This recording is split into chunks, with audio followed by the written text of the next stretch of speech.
Alamin nusalli wa nusallimu ala sayyidina Muhammadin wa ala alihi wa sahbihi ajma'in, amma ba'd. Allahumma inna nas'aluka ilman nafi'a wa rizqan thayyiba wa amalan mutaqabbala. Allahumma anfa'na bima 'allamtana wa 'allimna ma yanfa'una wazidna ilma. Hadirin hadirat rahimakumullah, pada kesempatan pagi yang berbahagia ini kita akan murojaah mengulang fikih tasyahud di dalam sholat, tentang bacaannya dan duduknya, aktivitas yang kita lakukan sehari-hari, yang harapannya agar kita lebih semangat dan lebih khusyuk di dalam melaksanakan sholat, terutama ketika pada tasyahud, baik tasyahud awal maupun tasyahud akhir. Nama lain dari tasyahud adalah tahiyat. Dua lafal ini syar'i. Tasyahud terdapat dalam hadis Bukhari maupun tahiyat dalam hadis Aisyah radhiyallahu anhum ajma'in, yaitu yang lafalnya at-tahiyyatu lillah was-salawatu wat-thayyibat. Assalamu alayka ayyuhan nabiyyu wa rahmatullahi wa barakatuh. Assalamu alayna wa ala ibadillahis salihin. Ashhadu an la ilaha illallah wa ashhadu anna Muhammadan abduhu wa rasuluh. Tasyahud sebagaimana yang dicantumkan oleh Syekh Al-Albani dalam kitabnya Sifat Salat Nabi, ragamnya ada banyak. Riwayat Ibnu Mas'ud, Ibnu Abbas, Ibnu Umar, Abu Musa Al-Ash'ari, Aisyah radhiyallahu anhum ajma'in. Adapun yang terkenal dan diambil oleh para a'immatul madzahib hanya 3, yaitu riwayat Ibnu Mas'ud yang biasa kita baca, dipilih oleh Abu Hanifah dan Ahmad, yakni dipilih oleh Hanafiyah dan Hanabilah. Yang kedua riwayat Ibnu Abbas yang dipilih oleh Asy-Syafi'i dan Syafi'iyah. Yang ketiga tasyahud Umar yang dipilih oleh Imam Malik dan Malikiyah rahimahumullahu jami'an. Kemudian tasyahud atau tahiyat ini berisi 4 poin, yakni tentang Allah, tentang Muhammad sallallahu alaihi wasallam, tentang kita yang sholat, serta syahadatain. At-tahiyyatu lillahi was-salawatu wat-thayyibat. Jazakallahu khairan. Ini tentang Allah. Segala penghormatan milik Allah, begitu pula segala salat dan doa serta segala kebaikan. Ini tentang Allah, tentang Muhammad. Assalamu alayka ayyuhan nabiyyu wa rahmatullahi wa barakatuh. Semoga keselamatan atas Anda wahai Nabi, juga barakah Allah serta rahmatnya.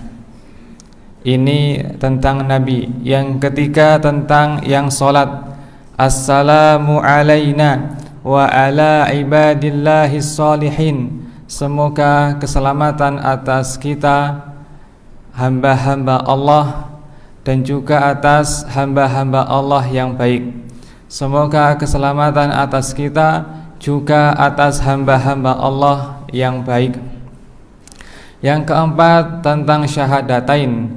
asyhadu an la ilaha illallah wa asyhadu anna Muhammadan abduhu wa rasuluh.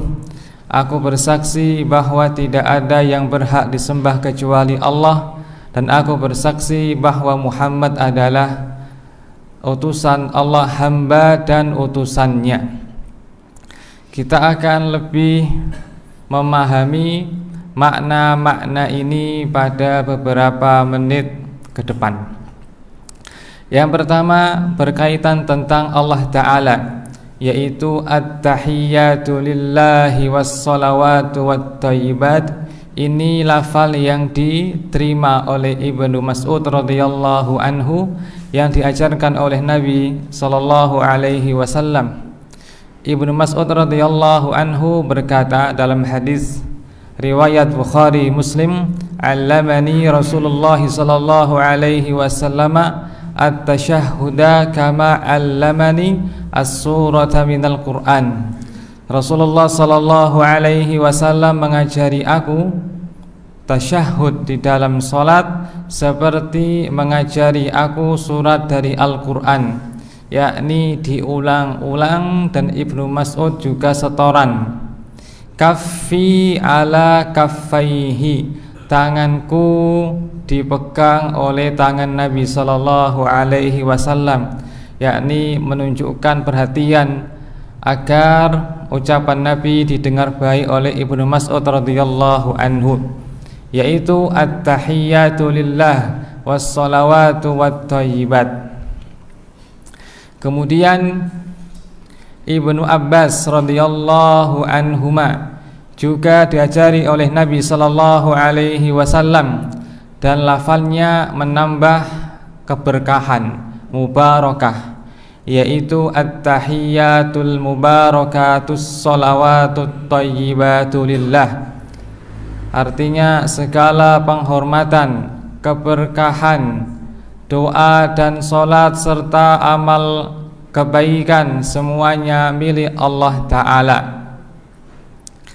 Kemudian Umar bin Khattab radhiyallahu anhu, sebagaimana yang dinukil oleh Imam Malik dalam Al-Muwatta, juga mendengar atau diajari Nabi sallallahu alaihi wasallam tasyahud dengan tambahan az-zakiyat.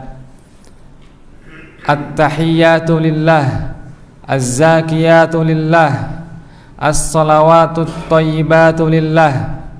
Semoga kehormatan, semua penghormatan milik Allah, semua kesucian milik Allah, semua salat, doa dan kebaikan milik Allah. Dan Umar radhiyallahu anhum mengajari manusia bacaan tasyahud di mimbar, dan beliau mengeraskan suaranya dan didengar oleh penduduk Madinah ketika beliau menjadi khalifah, lalu turun menurun sampai ke Imam Malik rahimahullahu ta'ala, dan beliau menjadikannya sebagai tasyahud di dalam sholat. Para imam-imam ini mereka sepakat bahwa bolehnya menggunakan apa saja dari lafal-lafal ini, akan tetapi masing-masing dari mereka lebih mengutamakan apa yang mereka condong kepadanya, yaitu Ibnu Mas'ud diambil oleh Abu Hanifah dan Ahmad, Ibnu Abbas diambil oleh Asy-Syafi'i, Umar diambil oleh Imam Malik rahimahumullahu jami'an. Nah, kembali kepada potongan yang pertama tentang Allah Ta'ala, at-tahiyyatu lillahi was-salawatu wat-thayyibat. Kalau kita perhatikan bahwasanya potongan yang pertama ini lafalnya beragam. Lafalnya Ibnu Mas'ud itu menyebut 3 sifat-sifat Allah, yaitu at-tahiyyat, yaitu as-salawat, yaitu at-thayyibat. Sementara lafalnya Ibnu Abbas radhiyallahu anhuma menambah al-mubarakat, sementara lafalnya Umar menambah az-zakiyat. Sehingga para imam-imam kita mengatakan Ya, bacaan tahiyat yang minimal dan mencukupi adalah at-tahiyatu lillah. Selebihnya adalah anjuran. Selebihnya adalah anjuran. Umpamanya membaca at-tahiyatu lillah, assalamu alayka ayyuhan nabiyyu wa rahmatullahi wa barakatuh, dan seterusnya, maka telah mencukupi. Baik, at-tahiyatu lillah maknanya al di sini adalah al istighraqiyah, yang maknanya semua, segala, seluruh tahiyat adalah milik Allah. Apa makna tahiyah? Tahiyah maknanya secara bahasa ada banyak. Kadang bermakna al-mulk, semua kerajaan, bermakna al-baqa, semua kekekalan.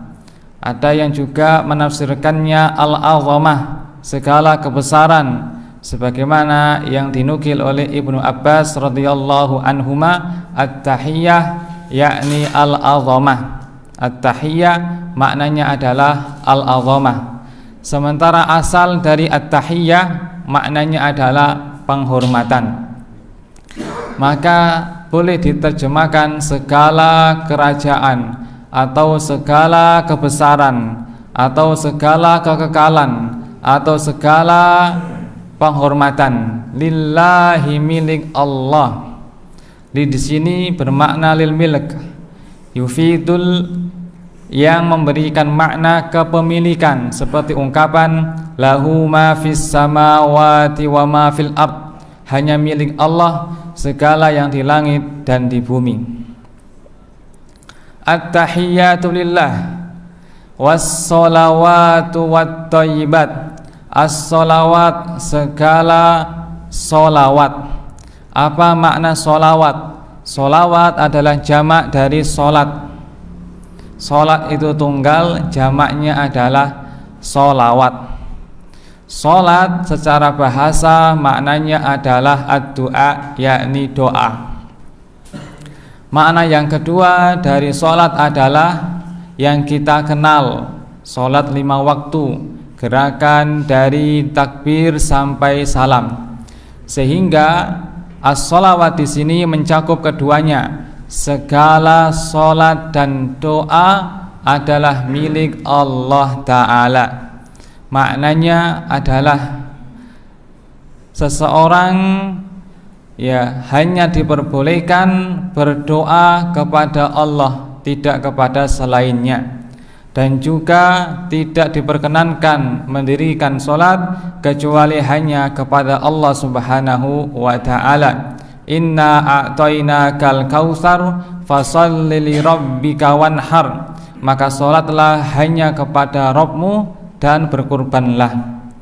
Juga Allah Subhanahu wa Ta'ala berfirman lewat Nabi Muhammad sallallahu alaihi wasallam kepada Ibnu Abbas radhiyallahu anhuma, idza sa'alta fas'alillah, jika engkau meminta maka mintalah hanya kepada Allah Ta'ala.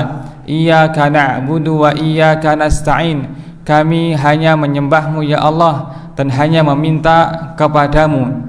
Ini menunjukkan bahwasanya salat dan doa hanya diperuntukkan kepada Allah Ta'ala.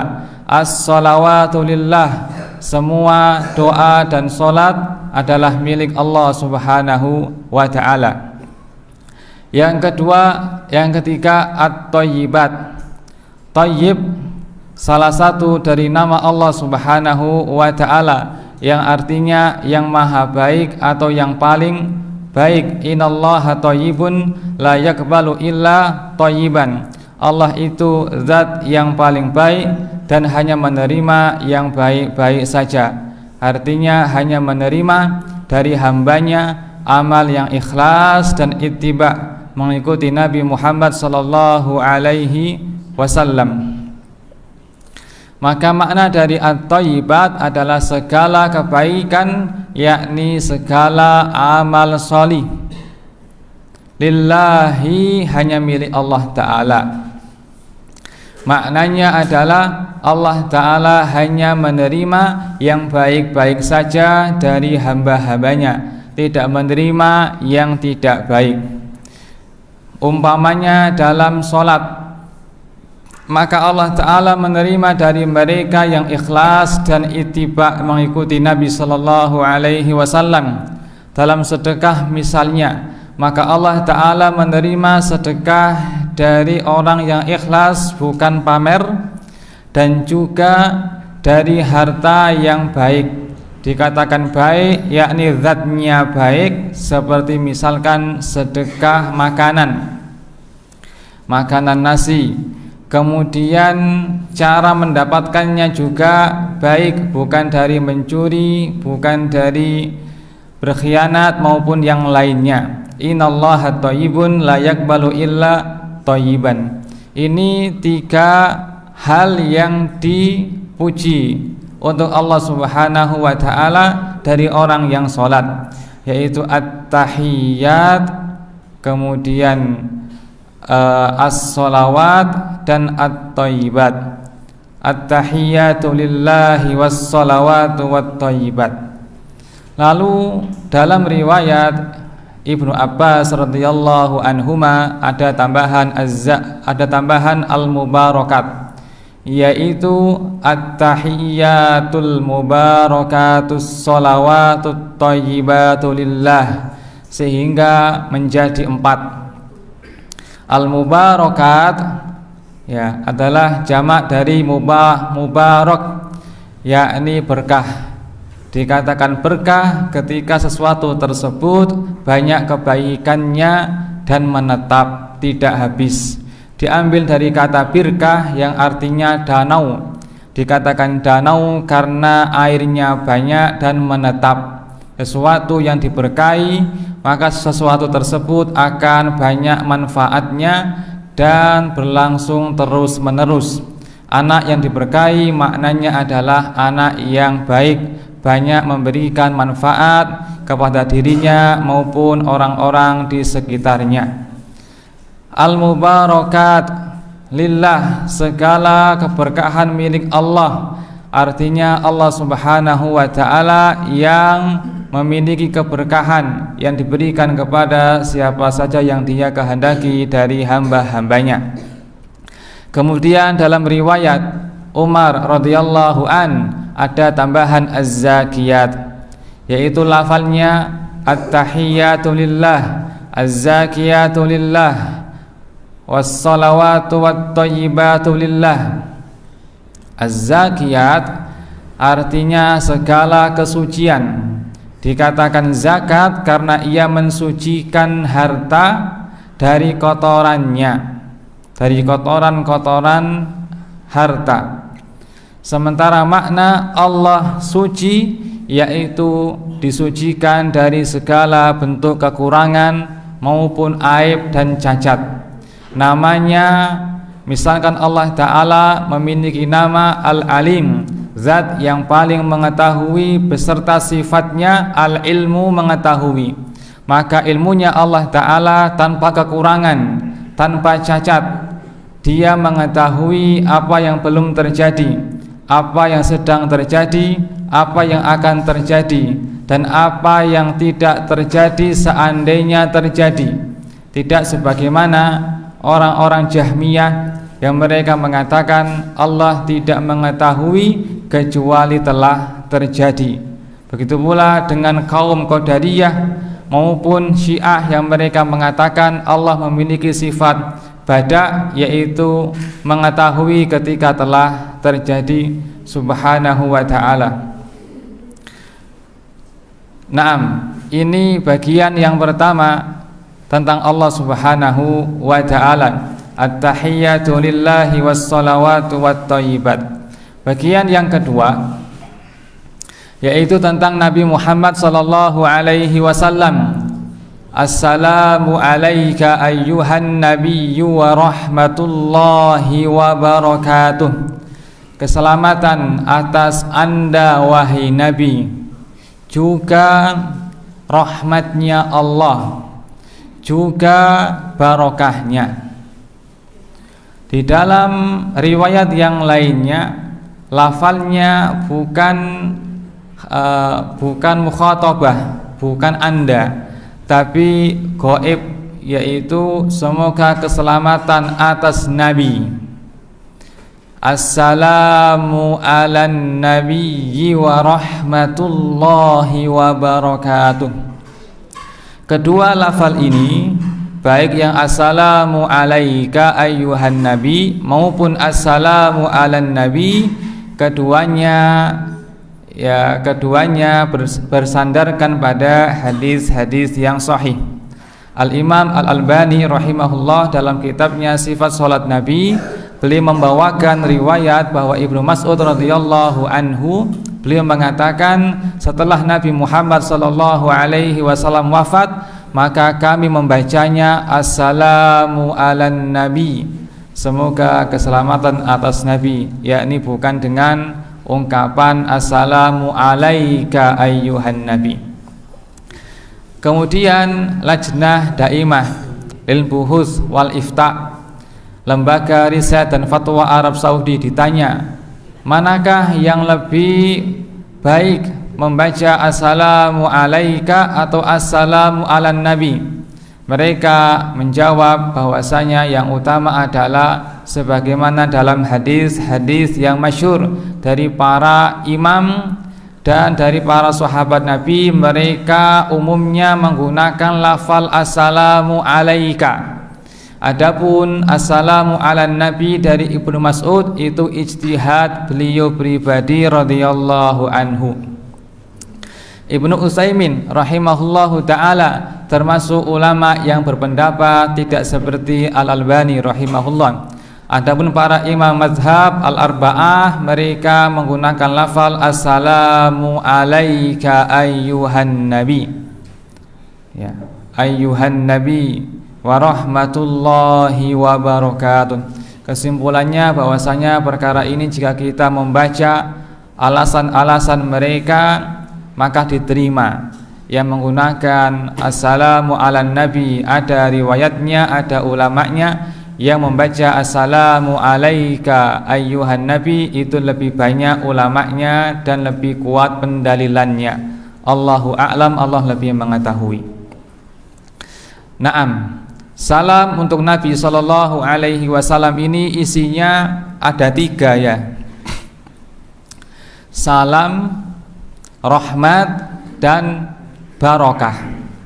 Assalamu ala nabi, keselamatan atas Nabi. Apa maknanya? Maknanya ada 2 kemungkinan. Kemungkinan yang pertama adalah assalam, maknanya adalah nama Allah. Nama di antara nama Allah adalah As-Salam, sebagaimana dalam surah Al-Hasyr, Wallahu alladzi la ilaha illahu al-malikul quddusus salamul mu'min, al-ayah. Makna yang kedua yaitu doa. Doa, semoga keselamatan atas Anda wahai Nabi. Adapun yang pertama yakni Allah as-salam atas Anda wahai Nabi, maknanya adalah Allah senantiasa menjagamu, memantaumu, melindungimu dan semisalnya dari nilai-nilai kebaikan. Kemudian warahmatullah, rahmat. Rahmat artinya adalah kasih sayang.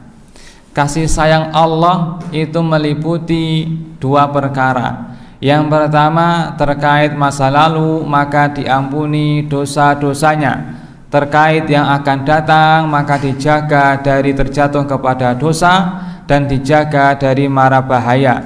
Itu dampak dari kasih sayang Allah Subhanahu wa ta'ala. Sehingga terkadang rahmat itu dimaknai maghfirah, sebagaimana pendapat Ibnu Utsaimin rahimahullahu ta'ala. Jika rahmat dan maghfirah bergabung dalam satu kalimat, maka maghfirah terkait dosa masa lalu dan rahmat terkait akan datang, yaitu berupa dijaga dari terjatuh kepada dosa dan dijaga dari mara bahaya. Jika rahmat berdiri sendiri, maka mencakup keduanya, seperti ungkapan iman dan Islam.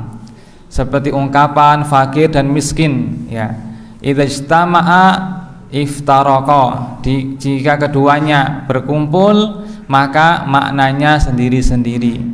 Wa idza iftaraqa ijtama'a, jika mereka berpisah maka masing-masing mencakup lafal yang lainnya.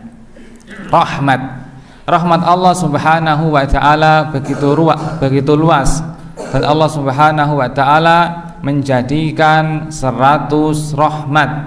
Innallaha azza wa jalla ja'ala mi'ata rahmatin. Allah Subhanahu wa taala menjadikan rahmat menjadi 10, menjadi 100. Fa amsaka indahu tis'atan wa tis'in. Allah taala menahan di sisinya 99-nya dan menurunkan yang satu bagian untuk semua makhluknya, yang dengan rahmat yang satu ini seekor binatang menyingkirkan kakinya karena khawatir menginjak anaknya, sementara sisanya 99 nanti akan Allah taala berikan untuk orang-orang beriman di surganya. Allahumma inna nas'aluka rahmatak. Semoga keselamatan atas Anda wahai Nabi, dan juga rahmatnya Allah, dan juga barokahnya, dan barokah telah berlalu penjelasannya. Naam, tambahan. Allah Subhanahu wa taala berfirman dalam surah Al-Ahzab, Innallaha wa malaikatahu yusalluna 'alan nabi ya ayyuhalladzina amanu sallu 'alaihi wa sallimu taslima. Wahai orang-orang beriman, Innallaha, sesungguhnya Allah dan para malaikatnya bersolawat kepada Nabi. Hai orang-orang beriman, bersolawatlah kamu kepada beliau, juga bersalam. Dalam ayat ini Allah Ta'ala memerintahkan orang-orang beriman untuk mengucapkan 2 hal bagi Nabi Sallallahu Alaihi Wasallam, yaitu apa tadi? Salat dan salam. Salat jamaknya apa? Solawat. Ya, kita bilang salat ya boleh, salat kepada Nabi boleh, solawat kepada Nabi juga boleh. Ya, salat dan salam. Salam ini adalah yang tadi, Assalamu alayka ayyuhan nabiyyu wa rahmatullahi wa barakatuh. Sementara yang salat atau salawat adalah setelah membaca ini tahiyat, yakni Allahumma salli ala Muhammad. Nah, kembali kepada ayat. Ayat berisi perintah, ya, sallu, bersolawatlah, ya, sallu alaihi wasallimu, dan bersalamlah. Asal dari perintah itu wajib ataukah anjuran? Wajib. Maka Asy-Syafi'i rahimahullahu ta'ala mengatakan, ya, mengucapkan salat dan salam adalah wajib. Wajibnya ini kapan? Yakni ketika salat, ketika tasyahud awal dan tasyahud akhir. Tasyahud awal dan tasyahud akhir. Sementara ya, ada perbedaan antara tasyahud awal dan akhir tentang kelengkapan salat dan salam atas Nabi Sallallahu Alaihi Wasallam.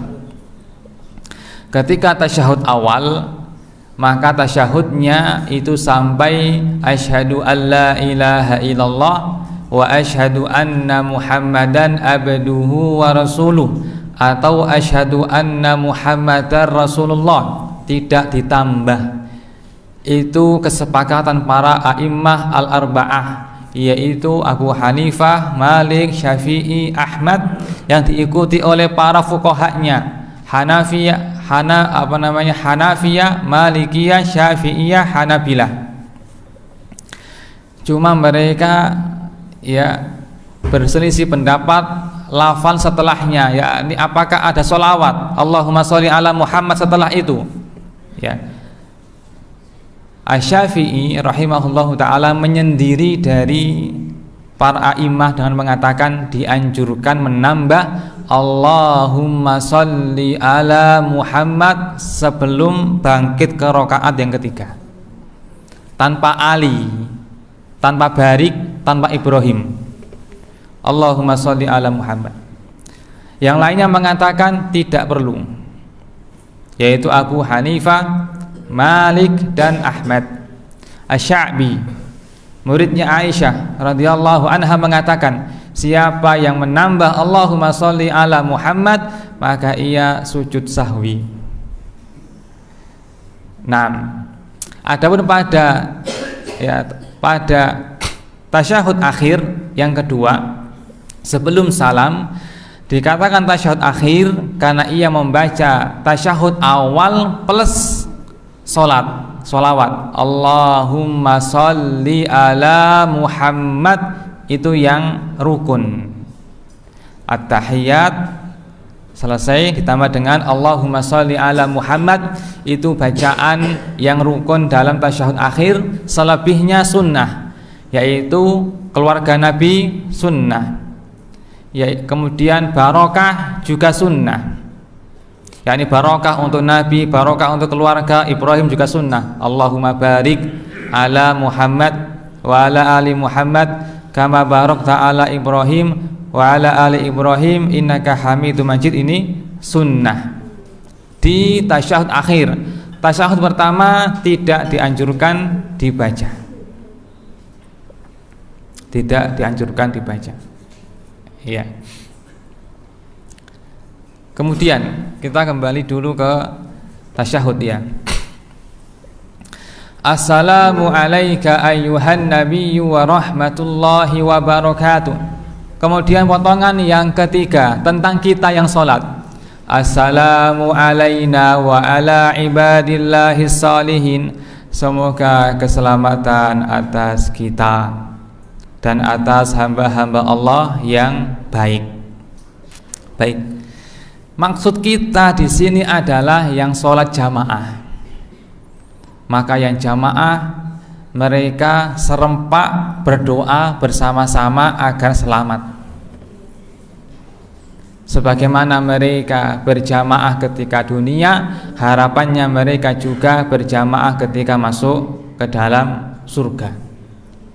Nabi Shallallahu Alaihi Wasallam bersabda tentang rombongan yang masuk surga, ya, wajah mereka seperti bulan purnama, saking ganteng dan cantiknya, indah-indah. La yadkhulu awwaluhum hatta yadkhula akhiruhum. Tidaklah masuk yang pertama kecuali masuk pula yang terakhir. Ya, mutamasikun ba'duhum ba'da, mereka saling bergandengan tangan dalam masuk surga. Semoga keselamatan atas kita. Selamat dari apa? Selamat itu digunakan untuk, ya, mara bahaya, termasuk pula, ya, mara bahaya yang menimpa fisik dari penyakit, yang menimpa harta, menimpa anak, keluarga, maupun menimpa agama. Maka ketika kita mengucapkan assalamu alaina, meminta kepada Allah keselamatan pada perkara-perkara yang kita cintai, kita sukai, agar tidak terkena sesuatu yang kita benci. Itu makna dari meminta keselamatan. Wa ala ibadillahi sholihin, dan juga atas hamba-hamba Allah yang baik. Orang yang sholat juga mendoakan orang-orang lain dari kaum muslimin secara umum, karena muslimin itu bersaudara. Mereka tidak melupakan saudara-saudara mereka dalam sholatnya. Innamal mu'minuna ikhwah, orang-orang beriman itu adalah ikhwah, bersaudara. Dan Allah tidak mengatakan ikhwan, Apa bedanya ikhwan dan ikhwah? Ikhwah secara bahasa artinya saudara kandung. Ikhwan saudara kenalan. Dan Allah Ta'ala menyebut orang beriman sebagai ikhwah, seolah-olah mereka saudara kandung saking dekatnya hubungan mereka. Nah, dan juga semoga keselamatan atas kita dan atas hamba-hamba Allah yang baik. Maka setiap orang Islam yang baik, maka mereka mendapatkan kecipratan doa ini. Kapan seseorang dikatakan hamba yang baik? Dikatakan hamba yang baik jika orang itu minimal mencintai Allah dan Rasul-Nya, maka dia orang yang baik.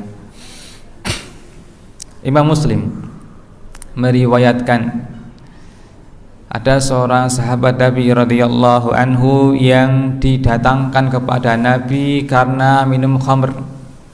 Maka Nabi menyuruh para sahabat untuk memukulinya dengan pelepah kurma. Pada kesempatan yang lainnya ia pun kepergok lagi didatangkan kepada Nabi sallallahu alaihi wasallam dan ia pun dipukul kembali, hingga sebagian sahabat geram dan mengatakan, alangkah seringnya kamu didatangkan kepada Nabi sallallahu alaihi wasallam dan mencelanya. Maka Nabi mengatakan, la tasubbu, kamu jangan mencelah dia, karena dia mencintai Allah dan Rasul-Nya. Datang orang kepada Nabi sallallahu alaihi wasallam, ya Rasulullah,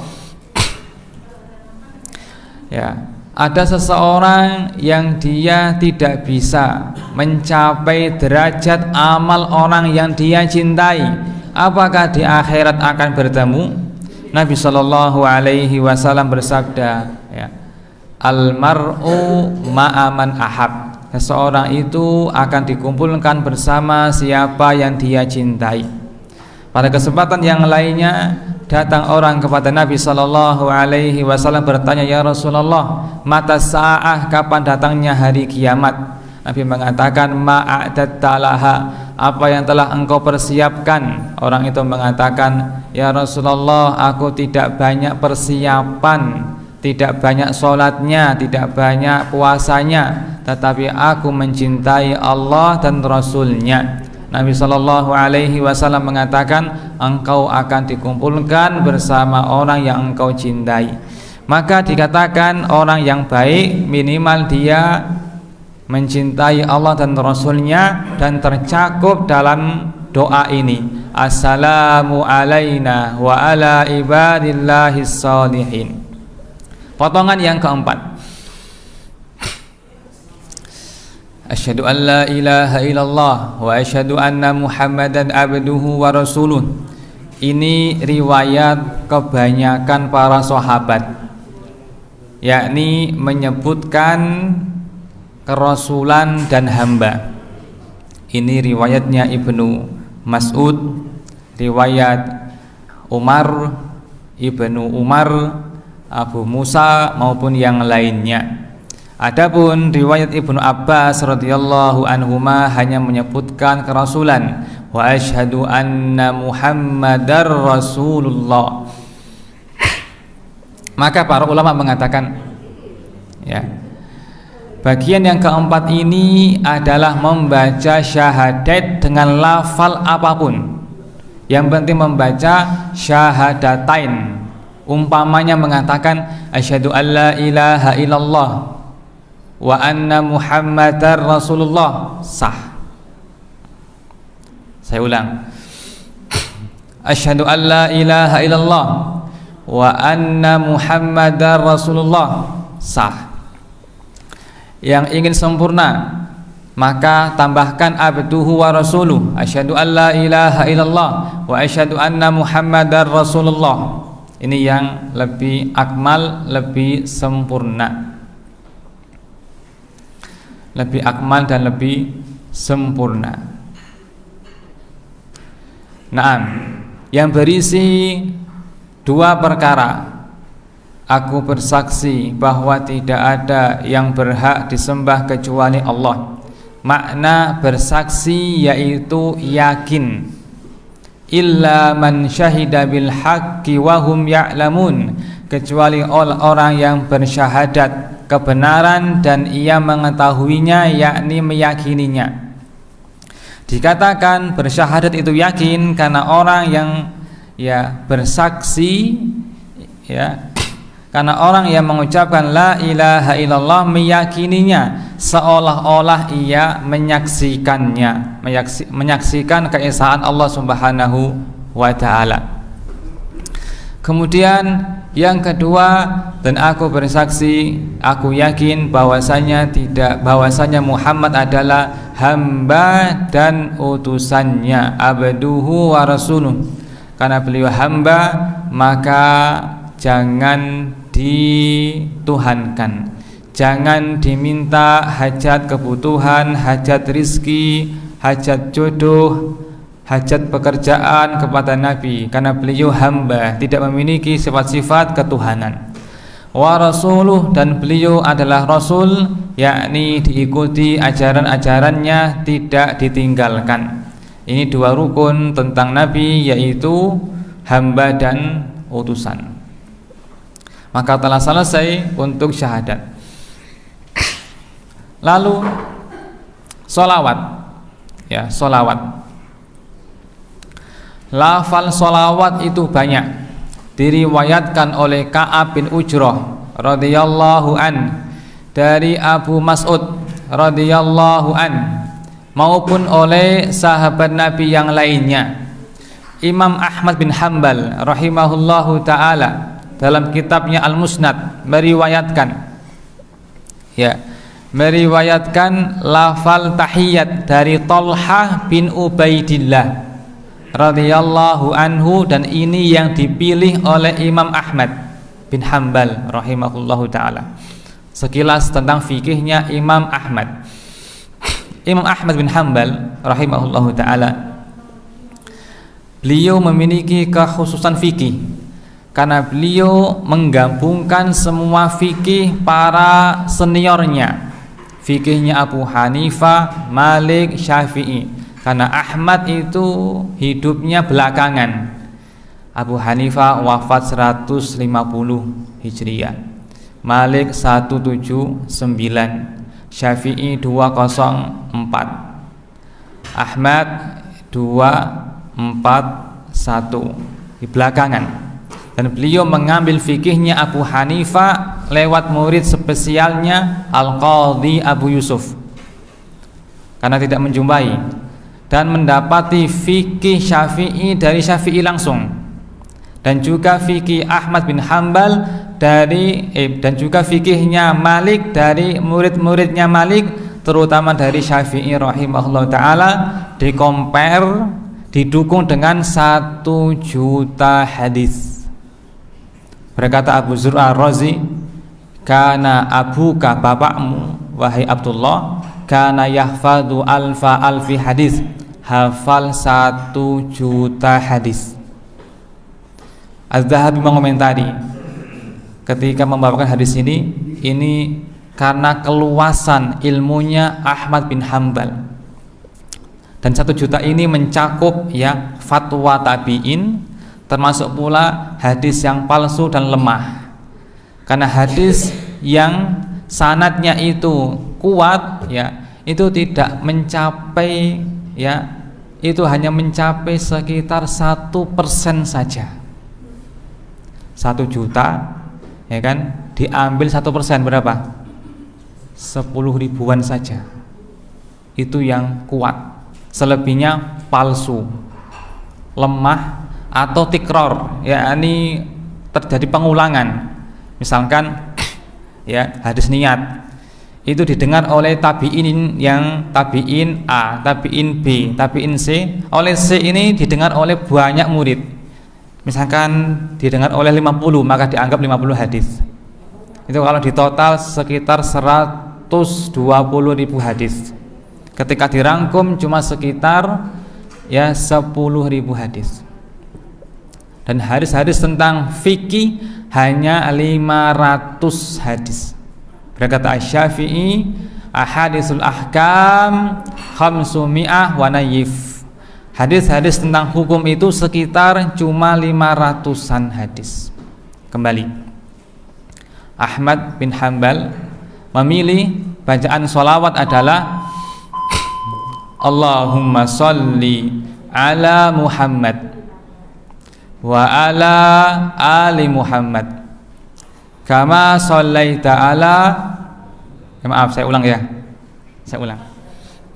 Bentar. Kita baca dulu sholawat yang biasa kita pakai.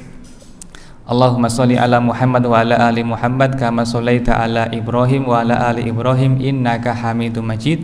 Allahumma barik ala Muhammad wa ala ali Muhammad kama barakta ala Ibrahim wa ala ali Ibrahim innaka Hamidum Majid. Ini riwayat Ka'ab bin Ujrah radhiyallahu an dalam Sahih Bukhari. Sekarang riwayat dari Thalha bin Ubaidillah yang dipilih oleh Imam Ahmad. Allahumma sholli ala Muhammad wa ala ali Muhammad kama shallaita ala Ibrahim innaka Hamidum Majid, tanpa ali. Terus wa barik, tanpa Allahumma, wa barik ala Muhammad wa ala ali Muhammad kama barakta ala ali Ibrahim, tanpa Ibrahim, innaka Hamidum Majid. Ini yang dipilih oleh Imam Ahmad bin Hanbal rahimahullahu ta'ala. Ada pula yang lain, ya, sholawat. Allahumma sholli ala Muhammad wa ala ali Muhammad kama shallaita ala Allahumma sholli ala Muhammad wa ala azwajihi wa dzurriyyatihi kama shallaita ala Ibrahim, ya, wa barik ala Muhammad wa ala azwajihi wa dzurriyyatihi kama barakta ala Ibrahim innaka Hamidum Majid. Kemudian sholawat riwayat Abu Mas'ud Al-Ansari radhiyallahu an. Allahumma sholli ala Muhammad wa ala ali Muhammad kama shallaita ala Ibrahim wa barik ala Muhammad wa ala ali Muhammad kama barakta ala Ibrahim fil alamina innaka Hamidum Majid, atau kama qol. Lafalnya ada banyak. Mereka sepakat mengatakan yang wajib hanya Allahumma sholli ala Muhammad, karena itu yang merupakan perintah Allah pada Al-Ahzab tadi. Wahai orang-orang beriman, ya, ucapkanlah salat dan salam kepada Nabi, yakni assalamu alaika, dan juga Allahumma sholli ala Muhammad. Naam, tambahan, disunahkan pula ketika tasyahud akhir ini menambah dengan doa-doa. Dan di antara doa yang ditekankan ada dua. Pertama, doa berlindung dari 4 hal. Ini yang dipilih oleh Ahmad bin Hanbal. Allahumma inni a'udzubika min adzabi jahannam wa min adzabil qabri wa min fitnatil mahya wal mamat wa min syarri fitnatil masiihid dajjal. Yang kedua, ya, doanya Abu Bakar radhiyallahu anhu. Abdullah bin Amr bin As radhiyallahu anhu berkata, datang Abu Bakar kepada Nabi sallallahu alaihi wasallam, ya Rasulullah, alimni syai'an ada'u fi sholati. Ya Rasulullah, ajari aku sesuatu yang akan aku gunakan untuk berdoa ketika sholat. Maka Nabi mengajarinya, wahai Abu Bakar, ucapkan Allahumma inni dhalamtu nafsi dzulman katsiran wa la yaghfiru dzunuba illa anta faghfir li maghfiratan min indika warhamni innaka antal ghafurur rahim. Lalu berdoa dengan doa yang lainnya yang dia kehendaki, baik dalam perkara dunia maupun perkara agama. Tambahan, ya, yang pernah anak ulang ya, kapan mengangkat jari ya, mengangkat jari. Dalam mazhab Hanabilah, ketika awal kali mau tahiyat, maka dianjurkan tangan sudah digenggam dua jarinya, jari kelingking dan jari manis.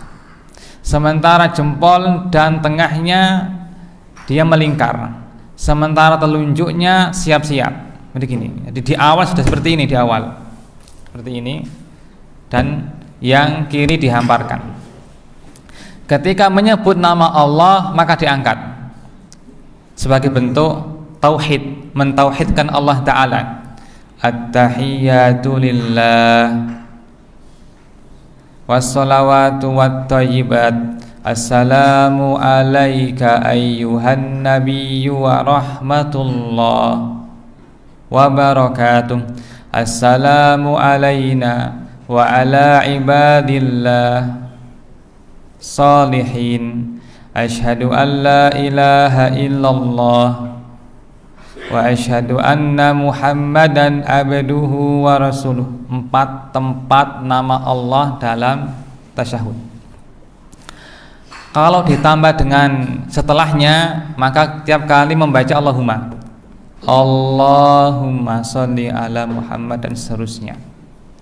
Kalau Syafi'i rahimahullahu ta'ala berpendapat, yakni ketika menyebut nama illallah, kecuali Allah, yaitu pada asyhadu an la ilaha illallah, terus bertahan sampai salam. Beda ya dengan Ahmad ya, beda. Ini istihad semua, karena lafal hadisnya itu banyak interpretasi, banyak penafsiran ya. Kemudian Imam Malik bin Anas, beliau berpendapat dari awal, diangkat dari awal sampai salam. Abu Hanifah rahimahullah berpendapat ketika membaca ya asyhadu la ilaha, ketika baca ilaha, alla ilaha diangkat, ketika baca illallah diturunkan, illallah turunkan. Dah selesai, sekali saja. Sekarang tambahan, bukan mazhab 4, mazhabnya Al-Albani rahimahullahu ta'ala. Beliau dari awal seperti Malik, hanya saja ditahrik, digerakkan, gini, menggerakkannya pelan-pelan. Baik, semua mazhab sepakat angkat tangan sunnah atau wajib? Sunnah, bukan wajib. Sunnah bukan wajib, sehingga perkaranya adalah longgar.